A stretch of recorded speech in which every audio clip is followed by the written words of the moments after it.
ശിഷ്യത്വം, ഡിസൈപ്പിൾഷിപ്പ് അല്ലെങ്കിൽ മെൻറ്ററിങ് എന്നൊക്കെ പറയുന്നത് വചനത്തിനകത്ത് പറഞ്ഞിരിക്കുന്ന, കാണിച്ചു തന്നിരിക്കുന്ന വലിയൊരു ശുശ്രൂഷയാണ്. അത് പുതിയ നിയമത്തിൽ മാത്രമല്ല, പഴയ നിയമത്തിൽ തന്നെ അല്ലേ.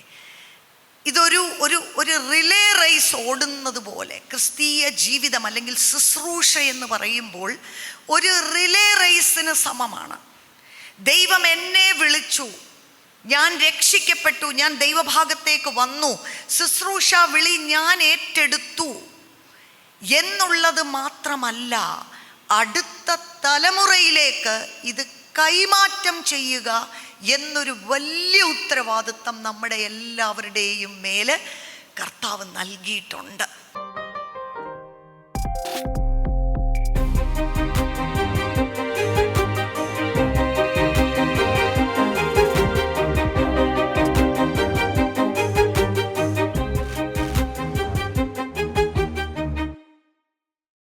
മോശയെ ദൈവം വിളിച്ചു, ട്രെയിൻ ചെയ്തു, വലിയൊരു ദർശനം കൊടുത്തു, തന്നെ കൊണ്ട് ശുശ്രൂഷ ചെയ്യിപ്പിച്ചു. എന്നാൽ എത്ര വലിയ ശുശ്രൂഷകനാണെങ്കിലും ഒരു ദിവസം അത് അവസാനിപ്പിച്ച് താൻ ഈ ഭൂമിയിൽ നിന്നും കടന്നു പോകേണ്ടതായിട്ടുണ്ട്. എന്നാൽ അതുകൊണ്ട് ശുശ്രൂഷകൾ നിന്ന് പോകരുത്, നിന്ന് പോകത്തില്ല. താൻ ഇവിടുന്ന് കടന്നു പോകുവാൻ സമയമായപ്പോഴത്തേക്കിനും യോശുവായുടെ കൈകളിലേക്ക് തന്നോട് ചേർന്ന് നിന്ന് തൻ്റെ കൂട്ടത്തിൽ സഞ്ചരിച്ച് താൻ ചെയ്യുന്നതെല്ലാം കണ്ട് തൻ്റെ ശുശ്രൂഷകളിൽ പങ്കാളിയായി അവിടെ നിന്ന് കണ്ടും കേട്ടും അനുഭവിച്ചും ചെയ്തും ശീലിച്ചത് അടുത്ത തലമുറയിൽ ഒരു ശുശ്രൂഷകനെ വാർത്തെടുക്കുവാനിടയായി തീർന്നു. Praise God. ഉടനീളം വചനത്തിൽ നമുക്ക് കാണുവാൻ കഴിയുന്ന ഉദാഹരണങ്ങളാണ്. ഒരു ഏലിയാവ് പോകാറായപ്പോഴത്തേക്കിന് ഒരു ഏലീശയെ റെഡിയാക്കി ശുശ്രൂഷകളുടെ കൈമാറ്റം ചെയ്തിട്ടാണ് ഈ ഭൂമിയിൽ നിന്നും പോകുവാനിടയായി തീർന്നത്. നമ്മുടെ ജീവിതം കൊണ്ട് നമ്മൾ പഠിപ്പിക്കുന്ന കാര്യങ്ങൾ എന്നുള്ളത് വളരെ പ്രധാനപ്പെട്ടതായിരിക്കുമ്പോൾ തന്നെ നമ്മുടെ ജീവിതം കൊണ്ട് സ്വാധീനം നടത്തി ഞാൻ പോകാറാകുമ്പോഴത്തേക്കിനും എന്നെ പോലുള്ള എത്ര പേരെ എഴുന്നേൽപ്പിച്ചിട്ട് എനിക്ക് പോകുവാനായിട്ട് കഴിഞ്ഞു. ജീവിതം പകർന്നു കൊടുക്കുന്ന ഒരു ശുശ്രൂഷ. Praise God. ഒരുപാട് ഉദാഹരണങ്ങൾ സഹോദരിമാരെ കുറിച്ച് ചിന്തിക്കുമ്പോൾ നവോമിയുടെ കാര്യം നമുക്ക് ഓർമ്മ വരുന്നത്. തൻ്റെ ജീവിതത്തിലെല്ലാം നഷ്ടപ്പെട്ട് ഇനിയും എന്നെ നവോമി എന്ന് വിളിക്കണ്ട, എന്നെ മാറ എന്ന് വിളിച്ചാൽ മതി എന്ന് പറയത്തക്ക ജീവിതത്തിൻ്റെ വേദനയേറിയ അനുഭവങ്ങളുടെ നടുവിലും റൂത്തിനെ പോലെ അടുത്ത ഒരു തലമുറയെ സ്വാധീനിക്കുവാൻ ആ സഹോദരിയെ ദൈവം ഉപയോഗിച്ചു. Praise God. അവളുടെ വിശ്വാസം, അവളുടെ പ്രാർത്ഥന, ഇസ്രായേലിൻ്റെ ദൈവത്തോട് അവൾക്കുണ്ടായിരുന്ന ആ കൂറ്, അത് എന്താ ചില കാര്യങ്ങൾ പഠിപ്പിക്കുന്നതിനേക്കാൾ ഉപരിയായി ജീവിതം കൊണ്ട് മറ്റൊരു വ്യക്തിയെ സ്വാധീനിച്ച് വിശ്വാസത്തിലേക്കും ദൈവത്തിൻ്റെ വഴികളിലേക്കും കൊണ്ടുവരിക എന്നൊരു വലിയ പ്രമാണം ഉടനീളം ദൈവവചനത്തിൽ നമുക്ക് കാണുവാൻ കഴിയുന്നുണ്ട്. അത് ദൈവത്തിൻ്റെ വഴിയാണ്, അത് ദൈവത്തിൻ്റെ പദ്ധതിയാണ്. മൊർദെഖായി, എസ്തറിനെ കുറിച്ച് നമ്മൾ ചിന്തിക്കുമ്പോൾ അനാഥയായ ഒരു പെൺകുട്ടി, അവളുടെ മാതാപിതാക്കളെ കുറിച്ച് ഒന്നും പറയുവാനായിട്ട് നമുക്കില്ല. എന്നാൽ അവളുടെ ഒരു കസിൻ, ഒരു അങ്കിൾ എന്ന് പറയുന്ന ഒരാളായിരുന്നു മൊർദെഖായി. എസ്തറിൻ്റെ ജീവിതത്തെക്കുറിച്ച് ദൈവത്തിന് വലിയ പദ്ധതിയുണ്ട്. ഒരു അനാഥ പെൺകുഞ്ഞ്, അവളുടെ ചെറിയ പ്രായത്തിൽ അവളെ കണ്ടു കഴിഞ്ഞാൽ അയ്യോ കഷ്ടം, ഈ കുഞ്ഞിനിങ്ങനെ സംഭവിച്ചല്ലോ എന്ന് പറഞ്ഞ് മനുഷ്യർ അവളെ നോക്കി സങ്കടം പറയുന്ന ഒരു അനുഭവത്തിൻ്റെ നടുവിൽ, സ്തോത്രം, അവളുടെ ജീവിതത്തെക്കുറിച്ച് ഒരു ദേശത്തെ തന്നെ നാശത്തിൽ നിന്നും വിടുവിച്ച്, ദൈവജനത്തെ ശത്രുവിൻ്റെ പദ്ധതിയിൽ നിന്നും വിടുവിച്ച് രക്ഷിക്കുവാൻ തക്കവണ്ണം ഈ പെൺകുട്ടിയിലൂടെ ദൈവത്തിനൊരു പദ്ധതി ഉണ്ടായിരുന്നു. അതെങ്ങനെ സംഭവിച്ചു? അവിടെ ജീവിതത്തെ സ്വാധീനിച്ച ഒരു ബന്ധു ആ കുടുംബത്തിലുണ്ടായിരുന്നു. അവൾക്ക് ദൈവത്തിൻ്റെ വഴികൾ പറഞ്ഞു കൊടുത്ത് ഒരു സൗമ്യതയുള്ള, അനുസരണമുള്ള, പറഞ്ഞാൽ കേൾക്കുന്ന, ദൈവഭയമുള്ള ഒരു പെൺകുട്ടിയായി, ഒരു സഹോദരിയായി അവളെ വാർത്തെടുക്കുവാൻ രാജാവ് അവളിലേക്ക് നോക്കുമ്പോൾ പ്രസാദം തോന്നുമാർ ഒരു വ്യക്തിത്വമായി ദൈവരാജ്യത്തിൽ വളർത്തിയെടുത്തുകൊണ്ട് വരുവാൻ ഒരു വ്യക്തിയുടെ സ്വാധീനം അവിടെ പ്രധാനമായിരുന്നു. ഇനിയിപ്പോൾ അവള് ഇതിനകത്തേക്ക് കയറി, രാജകൊട്ടാരത്തിലേക്ക് കയറി. ആ സ്ഥാനം ലഭിച്ചതിന് ശേഷം പോലും അവളുടെ വിളിയിലേക്ക് അവളെ ഉണർത്തി വിടുവാൻ തക്കവണ്ണം മൊർദെഖായിയുടെ സ്വാധീനം അവളുടെ ജീവിതത്തിൽ പ്രധാനപ്പെട്ട ഒരു വിഷയമായി മാറി. Praise God.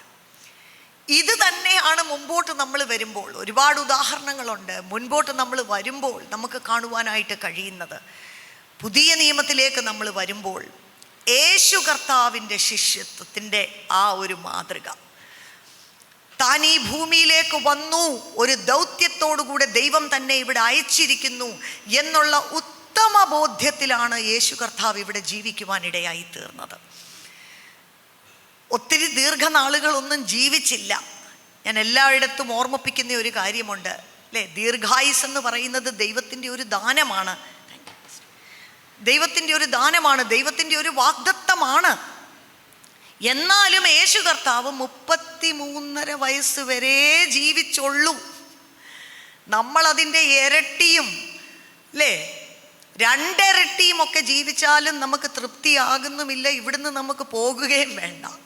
അന്നേരവും നമ്മൾ ദീർഘായുസിൻ്റെ വാഗ്ദത്തം പറയുന്നവരാണ്. പക്ഷെ ദൈവം ഏൽപ്പിച്ചിരിക്കുന്ന ദൗത്യം പൂർത്തീകരിച്ച് കഴിഞ്ഞാൽ നമ്മൾ പോകാൻ റെഡിയാ. Praise God.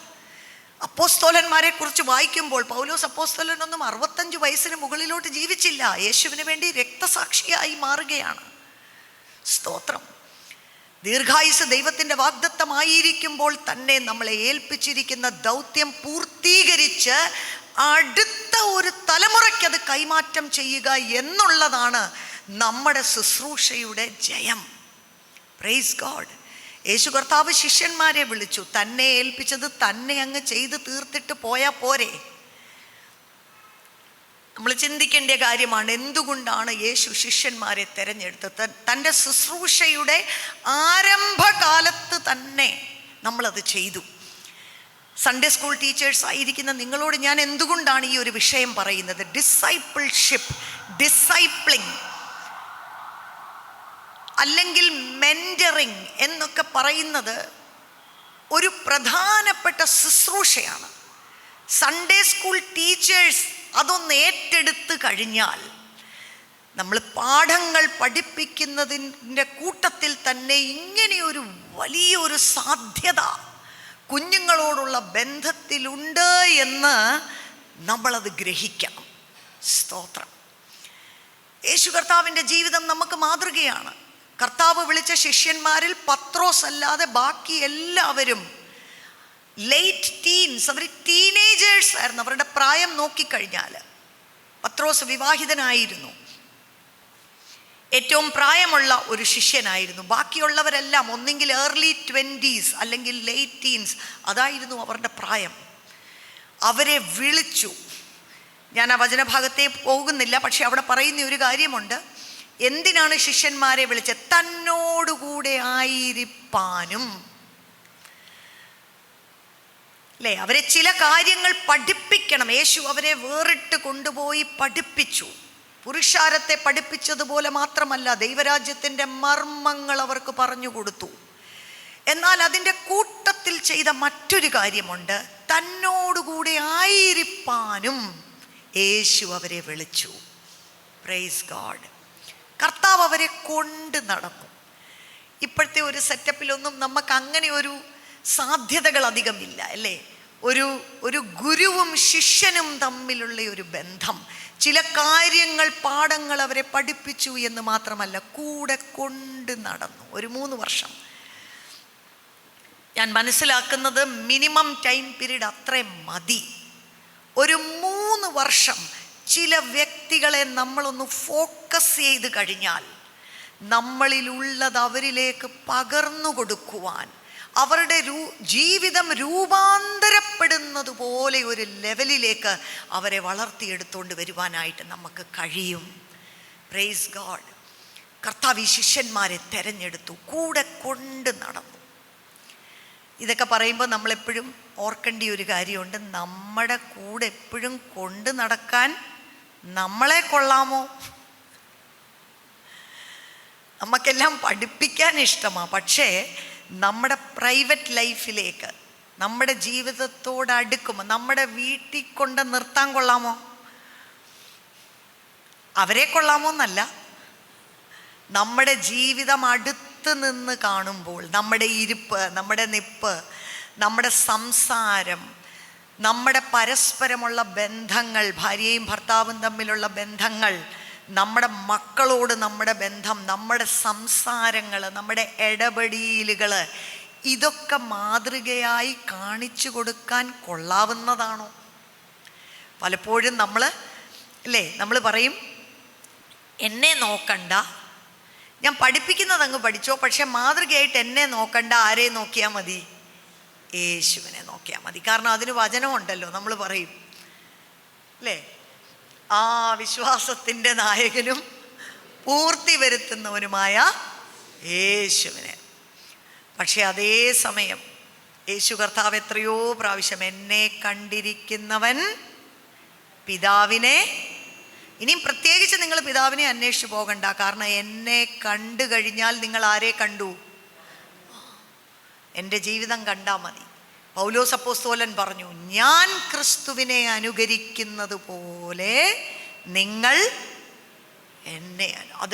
അതൊരു വലിയ പ്രാഗൽഭ്യമാണത് കാണിക്കുന്നത് അല്ലേ. താൻ ക്രിസ്തുവിനോട് കൂടെ നടന്ന ദൈവത്തോടുള്ള ബന്ധത്തിൽ രൂപാന്തരപ്പെട്ട ഒരു ജീവിതത്തിൻ്റെ ഉടമയ്ക്ക് മാത്രമേ അങ്ങനെ അത് പറയുവാനായിട്ട് കഴിയത്തുള്ളൂ. അപ്പോൾ അത് നമുക്ക് വേണ്ടുന്ന ഒരു വലിയ ക്വാളിഫിക്കേഷനാണ്. നമ്മളൊരു ടീച്ചർ എന്നൊരു പ്ലേസിനകത്തുനിന്ന്, കാരണം അതെന്താ, നമ്മളൊരു കാര്യം അങ്ങ് ചെയ്യുക, നമ്മളൊരു ലെസൺ പ്രിപ്പയർ ചെയ്തുകൊണ്ട് വന്ന്, അത് ഒത്തിരി ഇമ്പോർട്ടൻ്റാണ്. ഞാൻ പറയുമ്പോൾ തെറ്റിദ്ധരിക്കരുത്, ഞാനതിനെ തുച്ഛീകരിച്ച് പറയുവാണെന്ന് ഒരിക്കലും ചിന്തിക്കരുത്. എല്ലാ വർഷവും സൺഡേ സ്കൂളിൻ്റെ സിലബസ് പ്രിപ്പയർ ചെയ്യുകയും VBSന് വേണ്ടി ബുക്കുകൾ വരെ അടിച്ചിറക്കുന്ന കമ്മിറ്റിക്കകത്ത് ഏറ്റവും പ്രധാനമായിട്ട് നിൽക്കുന്ന വ്യക്തിയാണ് ഞാൻ. അതിനെ ഒരിക്കലും തുച്ഛീകരിക്കുകയല്ല. പക്ഷേ നമ്മളൊരു ക്ലാസ് റൂമിൽ വന്നു, കുറച്ച് കാര്യങ്ങൾ പഠിപ്പിച്ചു, പോയി. ദൈവത്തിൻ്റെ വചനത്തിലേക്ക് നമ്മൾ നോക്കുമ്പോൾ അങ്ങനെ ജീവിതം ഒന്ന് പഠിപ്പീര് വേറൊന്ന് എന്നൊരു ഡിവൈഡ് അവിടെ ഇല്ല. സ്തോത്രം. നമ്മൾ പഠിപ്പിക്കുന്ന മക്കള്, നമ്മുടെ ഉദ്ദേശം എന്താണ്? അവരിലേക്ക് ചില അറിവുകൾ നമ്മൾ പകർന്നു കൊടുത്തു എന്നുള്ളത് കൊണ്ട് അത് അവസാനിക്കുന്നില്ല. അവർ രൂപാന്തരപ്പെട്ട ജീവിതത്തിൻ്റെ ഉടമകളായി തീരണം. Praise God. അവർ യേശുവിനെ അറിയണം. യേശുവുമായിട്ടുള്ള ആഴമായ ഒരു ബന്ധത്തിലേക്ക് അവർ കടന്നു വരണം. ലോകത്തെ സ്നേഹിക്കുന്നവരായിട്ടല്ല, ലോകത്തിൻ്റെ മോഹങ്ങളെ വിട്ടൊഴിഞ്ഞ് ആത്മീയ ജീവിതത്തിൻ്റെ ഉടമകളായി മാറണം. ശുശ്രൂഷ ജീവിതത്തെക്കുറിച്ചൊരു ദർശനം ലഭിച്ചവരായി അവർ ആയിത്തീരണം. ദൈവരാജ്യത്തിന് വലിയ പ്രയോജനമായി തീരണം. നമ്മളെക്കാളും ശക്തന്മാരായി വരുന്ന തലമുറയിൽ ക്രിസ്തുവിന് വേണ്ടി ഒരു പ്രകാശമായി അവർ എഴുന്നേറ്റ് ശോഭിക്കണം. ഹല്ലേലൂയ. ഇതാണ് ആത്യന്തികമായി നമ്മൾ കുഞ്ഞുങ്ങളെ പഠിപ്പിക്കുമ്പോൾ അതിൻ്റെ എൻഡ് റിസൾട്ട് അല്ലെങ്കിൽ പ്രൊഡക്റ്റ്.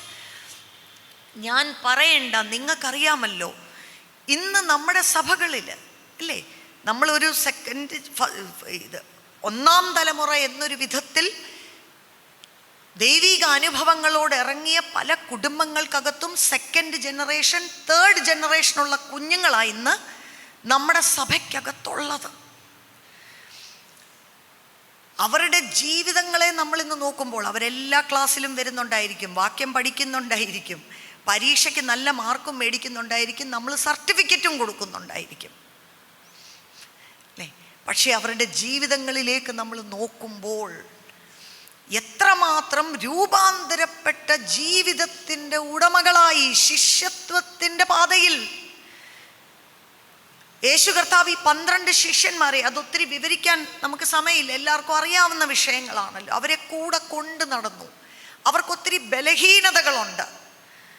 കർത്താവ് പഠിപ്പിക്കുന്നത് പലതും അവർക്ക് ഗ്രഹിക്കാൻ പോലും കഴിഞ്ഞില്ല എന്ന് പറയുന്നുണ്ട് അല്ലേ.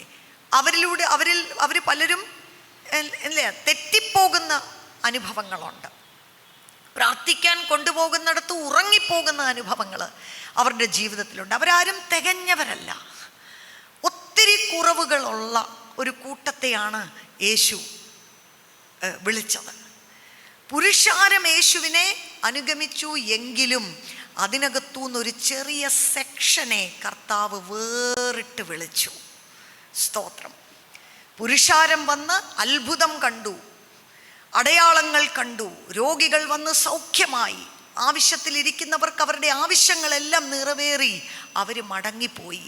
എന്നാൽ യേശുവിനോട് കൂടെ ഇരിക്കുവാൻ കർത്താവ് പ്രാപിച്ച ആ ദൗത്യം, ആ അഭിഷേകം മറ്റ് ചില കരങ്ങളിലേക്ക് കൈമാറ്റം ചെയ്യുവാൻ ഉള്ള വലിയ ദൗത്യം ചില വ്യക്തികളിലേക്ക് യേശു കർത്താവ് അങ്ങനെ ചെയ്യുവാനിടയായി തീർന്നു. എന്തുകൊണ്ടാണെന്നറിയാമോ? കർത്താവ് എന്നും ഇവിടെ ഇല്ല. ഇവിടെ നിന്ന് പോകുമ്പോൾ ആ ഒരു റിലേ റേസിൻ്റെ പിക്ചർ എന്നും നമ്മുടെ മനസ്സിലുണ്ടായിരിക്കണം. ആ ബാറ്റൺ അല്ലേ, നമ്മളിങ്ങനെ പറയും christian life is not a sprint. ഒരു 100 മീറ്റർ റേസിൽ ഞാൻ അങ്ങ് ഓടി ഫസ്റ്റ് അടിച്ചു തീർന്നു എന്ന് പറയുന്നത് മാത്രമല്ല ക്രിസ്തീയ ജീവിതം. നമ്മുടെ ശുശ്രൂഷ, your ministry is not a success if you don't have a successor. നമ്മുടെ ശുശ്രൂഷ അതൊരു ജയമായി എന്ന് പറയണമെങ്കിൽ നമ്മെ പോലൊരു വ്യക്തിയെ എഴുന്നേൽപ്പിക്കാനുള്ള ഒരു കഴിവാണ് അതിനകത്തെ പ്രധാനപ്പെട്ട വിഷയം. യേശു കർത്താവ് ഇവിടുന്ന് ശുശ്രൂഷ തികച്ചു പോയപ്പോൾ അതിനകത്ത് ഒത്തിരി ബിൽഡിങ് കാണിക്കാനോ ഫണ്ട് കാണിക്കാനോ അല്ലെങ്കിൽ ഞാൻ ഇന്നതെല്ലാം ഇവിടെ ഉണ്ടായിരുന്നപ്പോൾ ചെയ്തിട്ട് പോയി എന്ന് കാണിക്കാൻ കർത്താവിന് ഒന്നും ഉണ്ടായിരുന്നില്ല. സ്തോത്രം. പക്ഷേ ദൈവരാജ്യത്തെക്കുറിച്ചുള്ള കാര്യങ്ങൾ താൻ ഉയർത്തെഴുന്നേറ്റ ശേഷം തൻ്റെ ശിഷ്യന്മാർക്ക് കൈമാറ്റം ചെയ്യുകയും 120 പേര് കർത്താവ് പറഞ്ഞതുപോലെ കേട്ട് മാളികമുറിയിൽ ഒരുമിച്ചിരുന്ന് കൂടി പ്രാർത്ഥിക്കുവാൻ തക്കവണ്ണം ചില ജീവിതങ്ങളെ സജ്ജമാക്കി. ഹല്ലേലൂയ. കർത്താവ് ഇവിടുന്ന് പോയി കഴിഞ്ഞാൽ അതേപോലെ ഇവിടെ നിൽക്കുന്ന ചിലരെ എഴുന്നേൽപ്പിച്ചിട്ട് കർത്താവ് പോയി. ഇതാണ് നമ്മുടെ ശുശ്രൂഷയ്ക്കകത്തുള്ള പ്രധാനപ്പെട്ട ഒരു വിളി. പ്രത്യേകിച്ച് അടുത്ത തലമുറയെക്കുറിച്ച് നമ്മൾ ചിന്തിക്കുമ്പോൾ എങ്ങനെ നമുക്കവരെ യേശുവിന് വേണ്ടി സ്വാധീനിക്കുവാനായിട്ട് നമുക്ക് കഴിയും.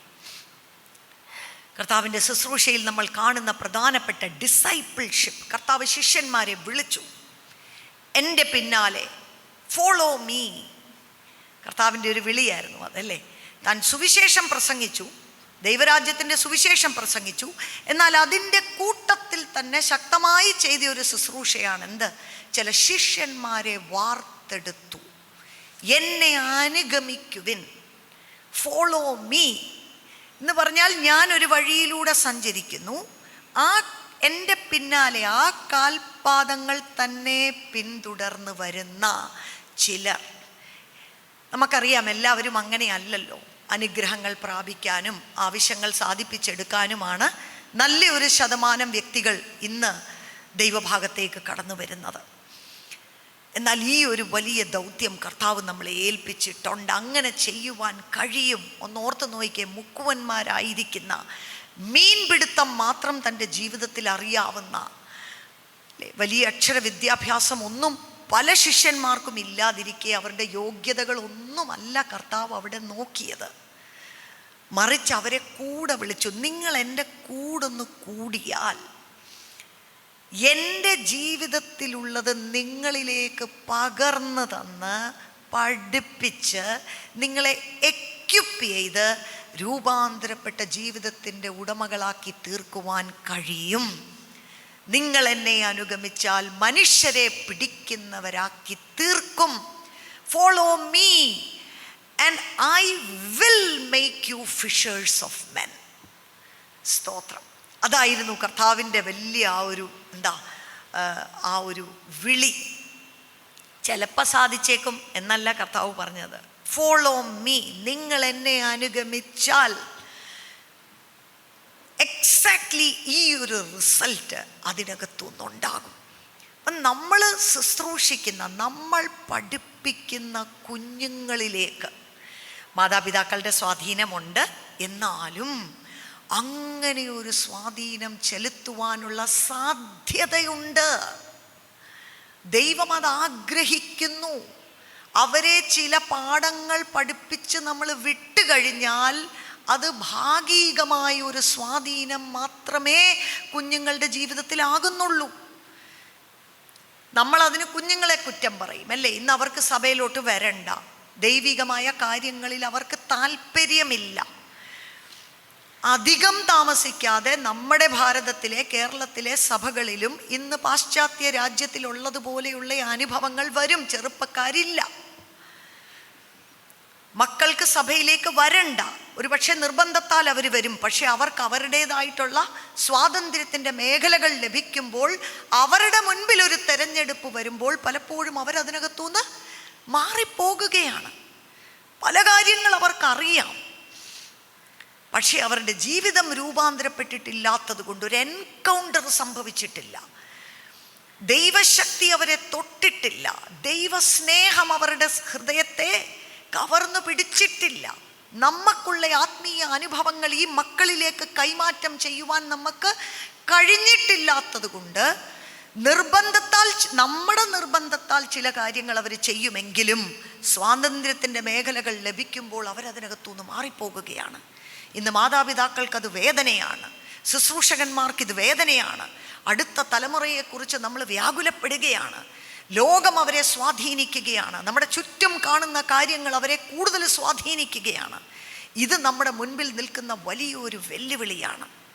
അതുകൊണ്ട് തന്നെ നമ്മൾ ട്രഡീഷണലായിട്ട് കാലാകാലങ്ങളായിട്ട് ചെയ്തുകൊണ്ട് വരുന്ന കാര്യങ്ങൾക്കകത്ത് എന്തും കൂട്ടി ചെയ്യുവാനായിട്ട് കഴിയുമെന്ന് നമ്മളെ തന്നെ ശോധന ചെയ്യേണ്ട സമയങ്ങൾ കൂടിയാണ്. മാതാപിതാക്കളോട് ഞാൻ പറയാറുണ്ട്, എല്ലാവർക്കും കംപ്ലൈൻറ്റാണ് അല്ലേ? മക്കളെക്കുറിച്ച് അവർ പറഞ്ഞാൽ കേൾക്കത്തില്ല, അങ്ങനെയൊരു ഭാഗമുണ്ട്, അങ്ങനെയൊരു മേഖല തീർച്ചയായിട്ടും അതിനകത്തുണ്ട്. അവരുടേതായിട്ടുള്ള വഴികളിലേക്ക് പോകുന്നു, അവർക്ക് ദൈവികമായിട്ടുള്ള കാര്യങ്ങളിൽ താല്പര്യമില്ല, പറഞ്ഞാൽ കേൾക്കത്തില്ല അല്ലേ? ഇങ്ങനൊരു വലിയ കാര്യമുണ്ട്. പക്ഷേ ബാലൻ നടക്കേണ്ടുന്ന വഴിയിൽ അവനെ അഭ്യസിപ്പിച്ചാൽ അവനത് വൃദ്ധനായാലും വിട്ടുമാറുകയില്ല എന്ന് പറയുന്ന ഒരു കാര്യം, ശരിക്കും പറഞ്ഞാൽ ഒരു 12 വയസ്സിന് മുൻപ് ഒരു കുഞ്ഞിൻ്റെ ജീവിതത്തിൽ നാം ചെലുത്തേണ്ടുന്ന സ്വാധീനത്തെക്കുറിച്ചാണ് അവിടെ വിവരിക്കുന്നത്, അവിടെ വർണ്ണിക്കുന്നത്. Praise God. അതാണ് ഇന്ന് നമ്മുടെ മുൻപിലുള്ള വലിയൊരു ചലഞ്ച്. സെയിം തിങ് നമ്മുടെ ശുശ്രൂഷകളിൽ, നമ്മുടെ സഭകളിൽ കുഞ്ഞുങ്ങൾക്ക് അങ്ങനെ ദൈവശക്തിയുമായി, പരിശുദ്ധാത്മാവുമായി, ദൈവസ്നേഹവുമായിട്ടൊക്കെ ആഴമായ എൻകൗണ്ടറുകളും അനുഭവങ്ങളും അവരുടെ ജീവിതത്തിൽ ഉണ്ടാകത്തക്ക വിധത്തിലുള്ള സാഹചര്യങ്ങൾ നമ്മൾ മക്കൾക്കുണ്ടാക്കി കൊടുക്കുന്നുണ്ടോ? Mentoring, the role of a Sunday school teacher as a mentor വളരെ പ്രധാനപ്പെട്ട ഒരു സാധ്യതയാണിത്. പൗലോസ് അപ്പോസ്തലൻ്റെ ജീവിതത്തിലേക്ക് നമ്മൾ വരുമ്പോൾ ആ ഒരു വിഷയം ഒന്ന് എടുത്ത് പഠിക്കണം, ഒന്ന് വിവരിക്കണം എന്നാണ് ഞാൻ ആഗ്രഹിക്കുന്നത്. നമുക്ക് 2 തിമോത്തിയോസിലേക്ക് തിരിയുമ്പോൾ 2 തിമോത്തിയോസ് 2:2 നമുക്ക് ഓർക്കാൻ എളുപ്പമുണ്ട്. 2:2 2:2 എന്നോർത്താൽ മതി. നമ്മളിപ്പോൾ പറഞ്ഞ ഈ കാര്യം അവിടെ പൗലോസ് അപ്പോസ്തലൻ പറയുകയാണ്, എൻ്റെ മകനെ, ക്രിസ്തുവേശുവിലുള്ള കൃപയാൽ ശക്തിപ്പെടുക. നീ പല സാക്ഷികളുടെ മുൻപാകെ എന്നോട് കേട്ടതെല്ലാം മറ്റുള്ളവരെ ഉപദേശിക്കുവാൻ സമർത്ഥരായ വിശ്വസ്ത മനുഷ്യരെ ഭരമേൽപ്പിക്കുക. ഒരു 4 തലമുറ അല്ലെ 4 നിരയിൽ നിൽക്കുന്ന മനുഷ്യരെ നമ്മൾക്കിവിടെ കാണുവാനായിട്ട് കഴിയും. പൗലോസ് പറയുകയാണ്, എനിക്കൊരു സമയം വരും, എൻ്റെ ഓട്ടം തികച്ച് ഞാനിവിടുന്ന് കടന്നു പോകുന്ന ഒരു സമയം വരും. പക്ഷേ ശുശ്രൂഷകൾ നിന്ന് പോകത്തില്ല. പൗലോസ് പോയതോടെ ഇനി സഭയ്ക്ക് ശുശ്രൂഷകന്മാരില്ല, അപ്പോസ്തോലന്മാരില്ല എന്ന് പറയുന്ന ഒരു കാര്യം ഒരിക്കലും സംഭവിക്കരുത്. അതുകൊണ്ട് എനിക്ക് ലഭിച്ചതെല്ലാം ഞാൻ നിന്നിലേക്ക് നൽകുകയാണ്. അവിടം കൊണ്ടും അത് നിൽക്കത്തില്ല. നീ പല സാക്ഷികളുടെ മുൻപാകെ എന്നോട് കേട്ടതെല്ലാം മറ്റുള്ളവരെ ഉപദേശിക്കുവാൻ സമർത്ഥരായ വിശ്വസ്ത മനുഷ്യരെ ഭരമേൽപ്പിക്കണം. നീ വിശ്വസ്ത മനുഷ്യരെ, നീ എന്നിൽ നിന്നും കേട്ടു, നീ അത് വിശ്വസ്ത മനുഷ്യരെ ഏൽപ്പിക്കണം. അത് അവർ മറ്റുള്ളവർക്ക് കൈമാറ്റം ചെയ്യണം. ഇങ്ങനെയാണ് ക്രിസ്തീയ ജീവിതത്തിൻ്റെ ശുശ്രൂഷയുടെ പരമ്പര നിൽക്കാതെ നമ്മുടെ കർത്താവിൻ്റെ രണ്ടാമത്തെ വരവോളം തടസ്സം കൂടാതെ, അതിൻ്റെ മഹത്വം ഒട്ടും കുറയാതെ, ഒരു മഹത്വത്തിൽ നിന്നും അടുത്ത മഹത്വത്തിലേക്ക്, സ്തോത്രം, ശലോമോന്റെ ദേവാലയത്തിൽ വെളിപ്പെട്ട മഹത്വത്തെക്കാൾ ഉത്തമമായി ആ മഹത്വത്തോടുകൂടെ കർത്താവിൻ്റെ ശുശ്രൂഷ അത് വർദ്ധിച്ചു വരണം. ഹല്ലേലൂയ. ആ ശോഭ ഒരിക്കലും മങ്ങരുത്, ആ ശോഭ ഒരിക്കലും കുറഞ്ഞു പോകരുത്. അതിന് പ്രധാനപ്പെട്ട ഒരു ശുശ്രൂഷയാണ് നമ്മൾ അടുത്ത തലമുറയിലേക്ക് ഈ ആത്മീയ അനുഭവങ്ങളും ശുശ്രൂഷകളും നമ്മൾ കൈമാറ്റം ചെയ്യണം. നമ്മളത് ചെയ്തിരിക്കണം. പൗലോസ് അപ്പോസ്തലൻ തൻ്റെ ജീവിതത്തിൽ നമ്മൾ ഇന്ന് കേൾക്കുന്ന ഈ ഒരു മെൻറ്ററിങ്, അല്ലെങ്കിൽ മക്കളെ, നമുക്ക് കുഞ്ഞുങ്ങളെ, യൗവനക്കാരെ, മറ്റുള്ള സഹോദരിമാരെ, സഹോദരന്മാരെയൊക്കെ ശിഷ്യത്വത്തിൻ്റെ പാതയിലൂടെ നടത്തിക്കൊണ്ടുവരുവാനുള്ള ഒരു പദ്ധതി ദൈവത്തിൻ്റെ വചനത്തിനകത്ത് നാം കാണുന്നുണ്ട്. 2 തിമോത്തിയോസ് 2:2 അത് നമ്മൾ അവിടെ വായിച്ചല്ലോ. പൗലോസ് അപ്പോസ്തലൻ പറയുകയാണ്, എന്നെ ദൈവം ചിലത് ഏൽപ്പിച്ചു, ആ ശുശ്രൂഷകൾ നിവർത്തിക്കണം എന്നുള്ളത് എൻ്റെ മേൽ കിടക്കുന്ന ഒരു വലിയ ദൗത്യമാണ്, ഭാരമാണ്. അതിനുവേണ്ടി മറ്റാരുമല്ല, ക്രിസ്തുവിൻ്റെ സ്നേഹം എന്നെ നിർബന്ധിക്കുന്നു എന്നാണ് താൻ അവിടെ പറയുന്നത്. എന്നാൽ അവിടം കൊണ്ടത് തീരുന്നില്ല. ഈ ശുശ്രൂഷയുടെ വളരെ പ്രധാനപ്പെട്ട ഒരു ഭാഗമാണ് ഇതടുത്ത തലമുറയ്ക്ക് ഇത് കൈമാറ്റം ചെയ്യണം, ഇതേൽപ്പിക്കണം. ഞാനിവിടുന്ന് പോകുന്നതിലൂടെ ഈ ശുശ്രൂഷകൾ നിന്നുപോയി, അഭിഷേകം അത് ഇല്ലാതായിപ്പോയി, നഷ്ടപ്പെട്ടു പോയി എന്നൊരു കാര്യമല്ല. അടുത്ത തലമുറയിലേക്ക് ഇരട്ടിപ്പങ്കിൻ്റെ അഭിഷേകം കൊടുക്കുന്ന ഒരു പദ്ധതിയാണ് ദൈവവചനത്തിൻ്റെ അകത്ത് നമ്മൾ കാണുന്നത്. Praise God. അപ്പോൾ വീണ്ടും നമുക്ക് ആ ഭാഗത്തേക്ക് വരാം. അപ്പോസ്തല പ്രവൃത്തി 16-ാം അധ്യായം. ഇവിടെയാണ് പൗലോസും തിമോത്തിയോസും തമ്മിലുള്ള ആ ഒരു മെൻറ്ററിങ് റിലേഷൻഷിപ്പ്, ആ ഒരു ബന്ധമാണ് ഇന്ന് നമ്മളിവിടെ കാണുവാനും പഠിക്കുവാനും പോകുന്നത്. അപ്പോസ്തല പ്രവൃത്തി 16-ാം അധ്യായത്തിലാണ് ഏറ്റവും ആദ്യമേ നമ്മൾ ഈ ഒരു റെഫറൻസ് അവിടെ കാണുന്നത്. എന്നാൽ നാം മനസ്സിലാക്കുന്നത് അതിനും 2 അധ്യായങ്ങൾ മുൻപേ, ആക്ട്സ് ചാപ്റ്റർ 14, അപ്പോസ്തല പ്രവൃത്തി 14-ാം അധ്യായത്തിൽ പൗലോസ് അപ്പോസ്തലൻ തൻ്റെ ഫസ്റ്റ് മിഷണറി ജേർണിക്ക് പോയ സമയത്ത് ലുസ്ത്ര എന്ന് പറയുന്ന ഒരു സ്ഥലത്ത് താൻ സുവിശേഷം പങ്കുവയ്ക്കുവാനിടയായി തീർന്നു. Praise God. അവിടാണ് അതിൻ്റെ ആരംഭം. ആ പട്ടണത്തിലേക്ക് ദൈവവിളി അദ്ദേഹത്തിൻ്റെ ജീവിതത്തിൽ ഉണ്ടാകുകയും യേശു കർത്താവ് ചെയ്തതുപോലെ തന്നെ പട്ടണങ്ങൾ തോറും ഈ സുവിശേഷം രക്ഷിക്കപ്പെടാത്ത ജനങ്ങളുടെ നടുവിൽ ഇതിനെ പ്രസംഗിക്കുവാനുള്ള ദൗത്യം താൻ ഏറ്റെടുത്ത് കടന്നുപോയ കൂട്ടത്തിലാണ് ലുസ്ത്ര എന്ന് പറയുന്ന സ്ഥലത്ത് വെച്ച് ഒരു സുവിശേഷ യോഗത്തിൽ താൻ സുവിശേഷം പങ്കുവെച്ചു. അവിടെ വെച്ചായേക്കാം തിമോത്തിയോസും തൻ്റെ കുടുംബവും, അതായത് അമ്മയും വല്യമ്മയും, ഇവരാദ്യമായി സുവിശേഷം കേട്ട് ദൈവഭാഗത്തേക്ക് കടന്നു വന്ന ഒരു അനുഭവം ആ കാലത്തായിരിക്കും ഇവർക്കുണ്ടായത്. അതിനെക്കുറിച്ച് അവിടെ വിവരിക്കുന്നില്ല. പക്ഷേ ആ പട്ടണത്തിലൂടെ താൻ സഞ്ചരിച്ച് സുവിശേഷം അറിയിപ്പിച്ചിട്ട് പോയി. അതിനുശേഷം 16-ാം അധ്യായത്തിലേക്ക് തൻ്റെ സെക്കൻഡ് മിഷണറി ജേർണിയോടുള്ള ബന്ധത്തിൽ പൗലോസ് അങ്ങനെയായിരുന്നല്ലോ ചെയ്തുകൊണ്ടിരുന്നത്. താൻ ഒരു സ്ഥലത്ത് പോയി സുവിശേഷം അറിയിച്ചു, അവിടെ വിശ്വാസികൾ ഉളവായി, അതുകൊണ്ട് അവസാനിക്കുന്നില്ല. താൻ വീണ്ടും അതേ സ്ഥലങ്ങളിലൂടെ പോയി വിശ്വാസികളെ വീണ്ടും ബലപ്പെടുത്തി അവിടെ സഭകൾ സ്ഥാപിച്ച് അവിടെ ചില മൂപ്പന്മാരെ നിയോഗിച്ച് അങ്ങനെ ഒരു അപ്പോസ്തോലിക ശുശ്രൂഷയായിരുന്നു പൗലോസ് അപ്പോസ്തോലൻ ചെയ്തത്.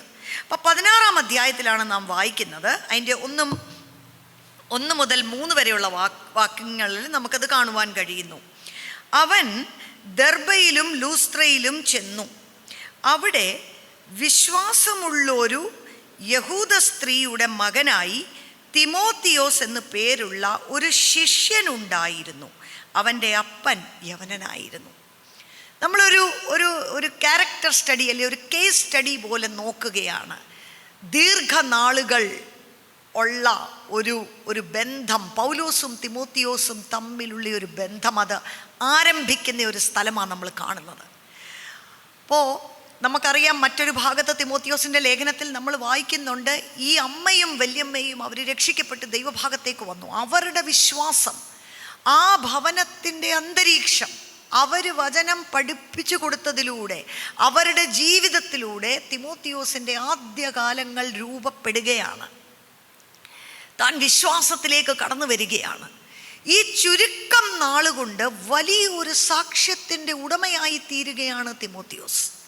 കണ്ടോ, പൗലോസ് ലൂസ്ത്രയിലേക്ക് 2ാമത് മടങ്ങി ചെല്ലുന്ന സമയത്ത് അവിടെ അല്ലേ, ഒരു പക്ഷേ സൺഡേ സ്കൂൾ ടീച്ചറായിരിക്കും ഈ ഒരു സാക്ഷ്യം തിമോത്തിയോസിനോട് പറഞ്ഞതെന്ന് ഞാനങ്ങ് വിചാരിക്കുക. നല്ലൊരു കൃപയുള്ള ഒരു പയ്യൻ ഇവിടെ ഉണ്ട്. അപ്പോൾ അവനെക്കുറിച്ച് എടുത്തു പറയുമ്പോൾ ഒരു ശിഷ്യൻ ഇവിടെ ഉണ്ടെന്നാണ് പറയുന്നത്. അവിടെ ശ്രദ്ധിച്ചോ പറയുന്നത്, a disciple was there named Timothy.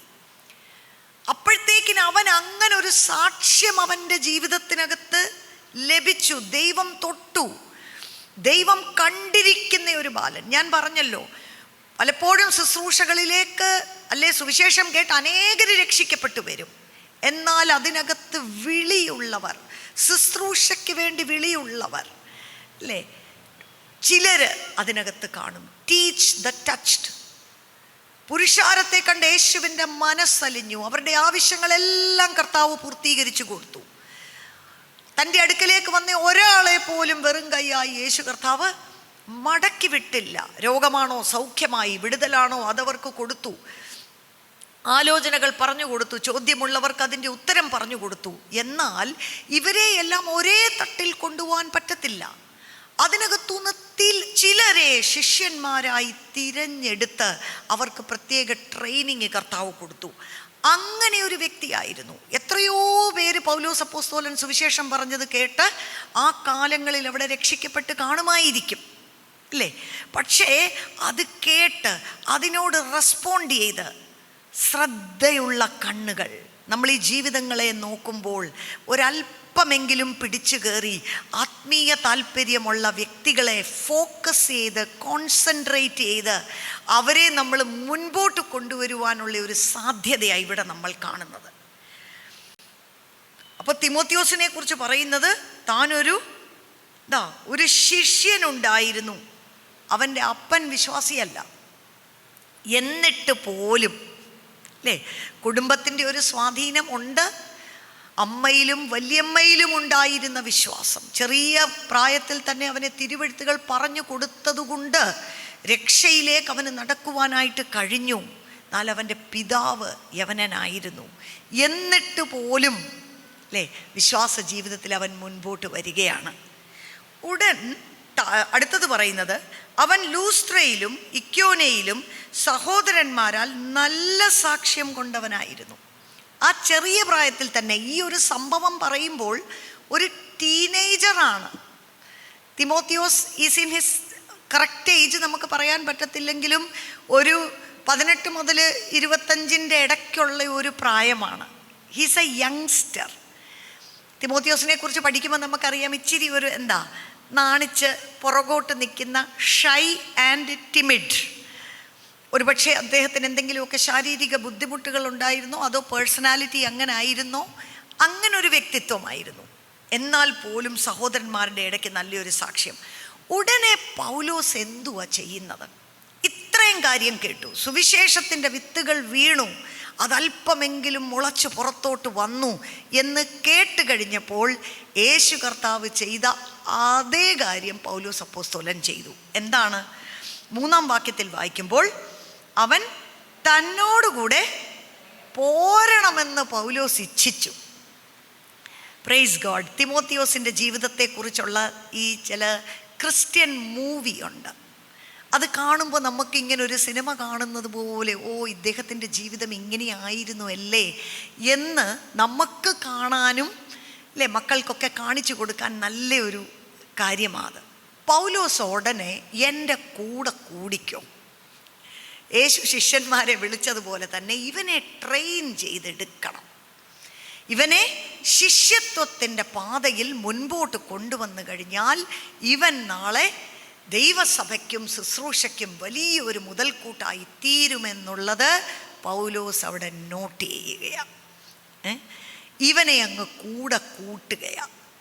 ഇന്നത്തെ ഒരു സാഹചര്യത്തിൽ നമുക്ക് ഇതേപോലൊരു കാര്യം എങ്ങനെ ചെയ്യാൻ പറ്റും എന്നുള്ളത് നമ്മൾ ചിന്തിക്കണം.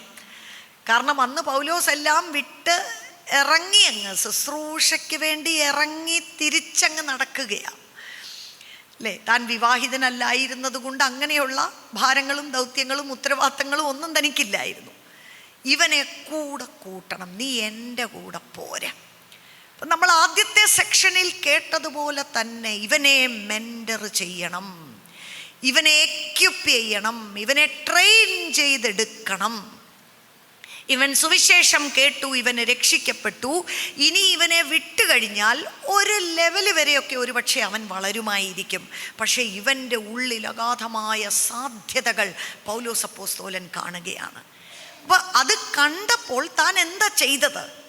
നീ എൻ്റെ കൂടെ പോരാ. അത് ശിഷ്യത്വത്തിൻ്റെ ഒരു വിളിയാണ്.